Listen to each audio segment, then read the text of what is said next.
तर मंत्रिपद न मिळणं म्हणजे भुजबळांच्या गद्दारीचं फळ असं म्हटलंय सुहास कांदेंनी। लोकसभा आणि विधानसभा निवडणुकीमध्ये भुजबळांकडून गद्दारी करण्यात आली अशी घणाघाती टीका कांदेंनी केली आहे। ओरिजिनल भुजबळ असतील तर त्यांनी राजीनामा द्यावा असं आव्हानच सुहास कांदेंनी दिलंय। महायुतीमध्ये कोणीच नाराज नाही, फक्त भुजबळच एकटे नाराज आहेत। त्यांचा एक गैरसमज आहे, त्यांना दिलं म्हणजे सर्व ओबीसींना दिलं, परंतु जर आपण मंत्रिमंडळाचा अभ्यास केला तर बऱ्या प्रमाणामध्ये ओबीसींना न्याय दिलेला आहे। बीजेपीने दिलेला आहे, शिंदे साहेबांनी दिला, अजितदादांनी पण दिला। आणि मला असं वाटतं की एकट्या भुजबळला दिलं म्हणजे ओबीसीला दिलं हा गैरसमज आहे।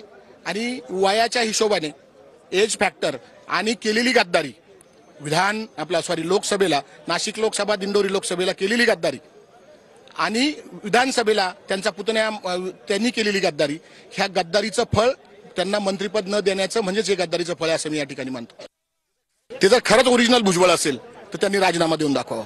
त्यांच्यात हिंमतच नाही राजीनामा द्यायची।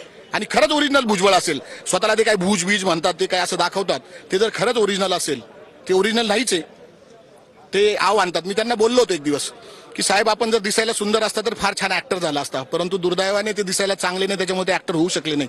त्याच्यामुळे ते फार छान ऍक्टिंग करतात, दिसायला जरी चांगले नसेल तर काही फरक पडणार नाही। नाशिक जिल्हा प्रचंड खुश आहे, त्यांना नाही मिळालं, त्यांच्या गद्दारीचं फळ त्यांना मिळालं हे या ठिकाणी मी आवर्जून